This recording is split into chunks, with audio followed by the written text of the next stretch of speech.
প্রিয় দর্শক, আসসালামু আলাইকুম। সবাই কেমন আছেন? আশা করি ভালো আছেন। আজকের ভিডিওতে আমি আপনাদের সাথে কিছু গুরুত্বপূর্ণ বিষয় সম্পর্কে আলোচনা করব। সেগুলো হলো, আপনারা অনেক বিবাহিতরা আছেন যারা 2 বছর, 3 বছর, 4 বছর, 10 বছর, 15 বছর পার হয়ে যায় কিন্তু বাচ্চা হয় না। তারা এই ভুলটি করে থাকেন। সেই সম্পর্কে আজকে আপনাদেরকে আমি কিছু কথা বলবো। নাম্বার ওয়ান, সবাই যে ভুলটি করে থাকেন, কবিরাজ। অনেকেই আছে কবিরাজ দেখান।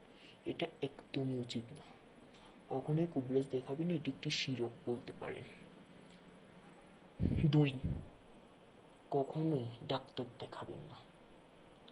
আমরা অনেকেই আছি ভুলটা করে থাকি, ডাক্তারের কাছে যায়, ডাক্তারের কাছে গিয়ে ওষুধ নেই, সেই ওষুধগুলো খাই। এটি তো আরো বেশি হারাম। এটি একদমই উচিত না করা। এগুলো যারা করে, সেই স্বামী স্ত্রী দুজনেই সেই স্বামী স্ত্রী দুজনেই জাহান্নামী।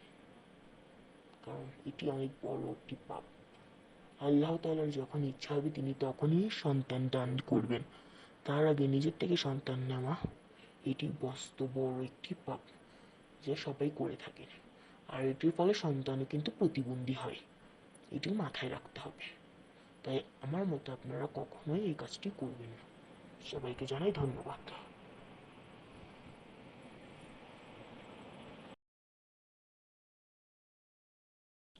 আর এই বিষয়টি মাথায় রাখতে হবে যে আপনি যদি এই ওষুধগুলো খান বা ডাক্তারের ওষুধ খেয়ে বাচ্চা নিতে চান, তাহলে আপনি, এটাই আপনার লাস্ট সন্তান। আপনি আর সন্তান নিতে পারবেন না, কারণ আপনার জরায়ু থলিটি নষ্ট হয়ে যাবে। আর এর ফলে ক্যান্সারও হতে পারে। তাই বলছি, সাবধানতার সাথে কাজগুলো করবে। আর আমার কথাগুলো, টিপসগুলো ভালো লাগলে অবশ্যই ফলো করবে।